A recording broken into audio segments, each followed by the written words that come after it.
नमस्कार, प्रभा साक्षी देख रहे हैं आप। आपके साथ मैं हूं अंकित सिंह। तो आईपीएल हो गया है खत्म, लेकिन अब टीम इंडिया की कप्तानी की चर्चा हो रही है। अब सवाल यह है कि जब शुभमन गिल टेस्ट और वनडे के कप्तान हैं, तो फिर टी20 के कप्तान क्यों नहीं हैं? और सवाल ये भी है कि टी20 में टीम इंडिया इतना एक्सपेरिमेंट क्यों करने जा रही है? और सवाल इसके साथ ये भी है कि एक विश्व कप जिताने वाला कप्तान क्या ऐसे ही टीम इंडिया से बाहर हो जाएगा?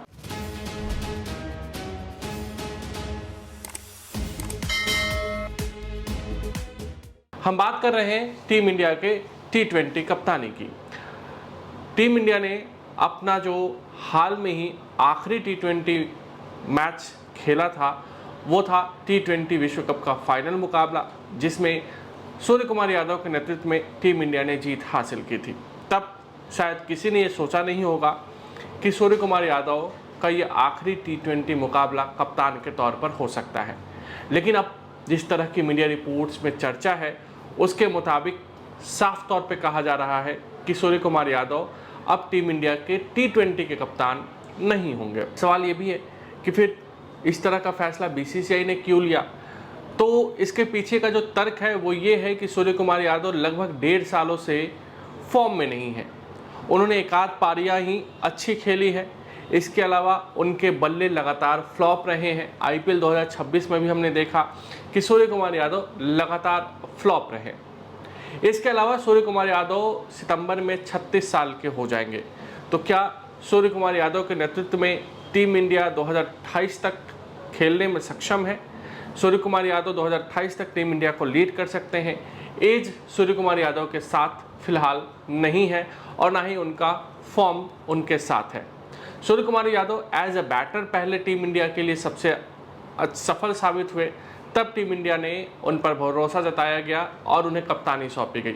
लेकिन अब जब सूर्य कुमार यादव का बल्ला ही नहीं चल रहा है, तो फिर कप्तानी के तो कई और ऑप्शन भी हो सकते हैं। तो सूर्य कुमार यादव को क्या एक प्लेयर के तौर पर टीम इंडिया में शामिल किया जाएगा? इसकी भी संभावनाएं बेहद कम लग रही हैं, क्योंकि जिस खिलाड़ी का नाम सूर्य कुमार यादव की जगह कप्तानी के रेस में सबसे आगे है वो श्रेयस अय्यर का है। अब अगर टीम इंडिया में श्रेयस अय्यर शामिल होते हैं तो सवाल ये होगा कि फिर वो किसकी जगह खेलेंगे। तो सूर्य कुमार यादव नंबर 4 पर राइट हैंड ऑप्शन लेके आते हैं और नंबर 4 का ही पोजीशन श्रेयस अय्यर का है। तो श्रेयस अय्यर को टीम इंडिया के फ्यूचर कैप्टन के तौर पर रेस में सबसे आगे माना जा रहा है। जो सिलेक्शन कमेटी है अजीत अगरकर के नेतृत्व वाली, उसने पूरा मन बना लिया है कि सूर्य कुमार यादव का पत्ता काटना है और नए कप्तान की ओर बढ़ना है, और उसमें श्रेयस अय्यर उनके हिसाब से सबसे आगे है। लेकिन गौतम गंभीर का से यहाँ पर काफ़ी मायने रखता है, और गौतम गंभीर संजू सैमसन के पक्ष में या किसी और के पक्ष में ज़्यादा है। वो श्रेयस अय्यर के पक्ष में कितना है कितना नहीं है, इस पर सवाल बना हुआ है। लेकिन ये बात भी आपको बता दें कि श्रेयस अय्यर कप्तान बने तो वो भी गौतम गंभीर नहीं बनाया था जब वो दिल्ली कैपिटल्स में थे, और श्रेयस अय्यर एज अ कप्तान आईपीएल की ट्रॉफी अगर उन्होंने जीता है तब गौतम गंभीर उस टीम के मेंटोर थे, और वो टीम थी केकेआर। और इन दोनों के बीच जो दूरियां बढ़ी वो उसी आईपीएल ट्रॉफी के बाद से बढ़ी, जब श्रेयस अय्यर को इस बात का लेकर नाराज़गी हुई कि जो आईपीएल ट्रॉफी केकेआर ने जीती उसका सारा क्रेडिट गौतम गंभीर को दे दिया गया और उन्हें नहीं मिला।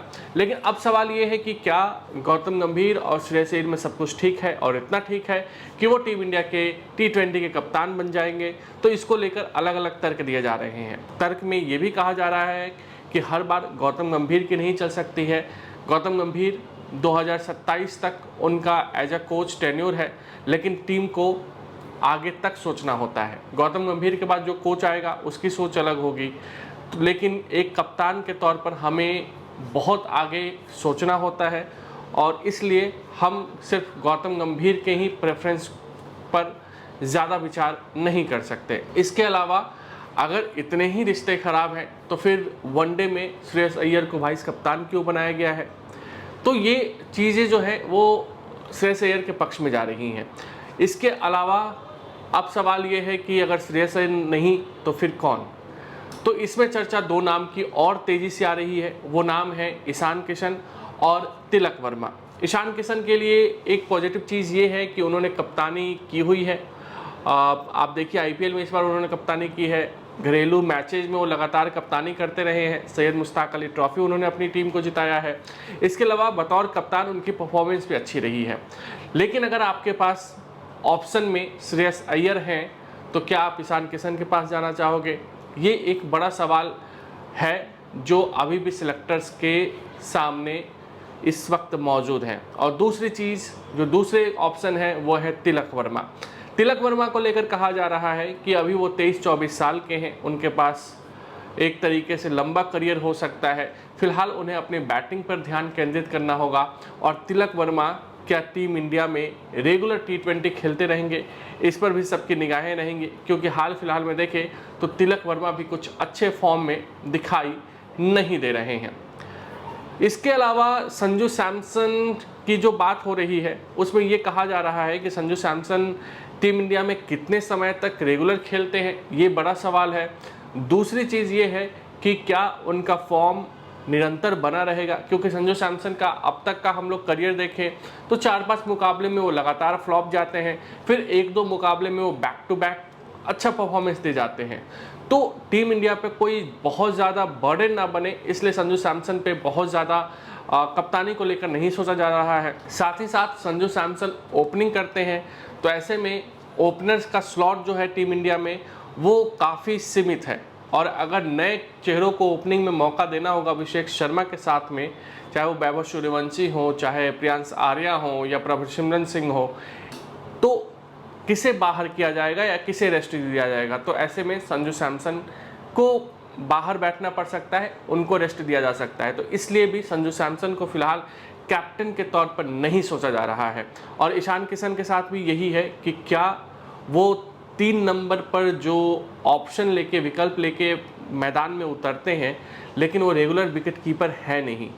और कई बार ऐसे मौके आएंगे जब टीम को ज़रूरत के हिसाब से किसी एक विकेट कीपिंग बल्लेबाज के साथ खेलना होगा, उसमें टीम संजू सैमसन या फिर ईशान किशन को अगर प्रेफरेंस देगी तो कौन होगा जो कप्तान के तौर पर आगे बढ़ेगा? तो इस तरह के तमाम जो सवाल हैं वो सिलेक्टर्स के दिमाग में है।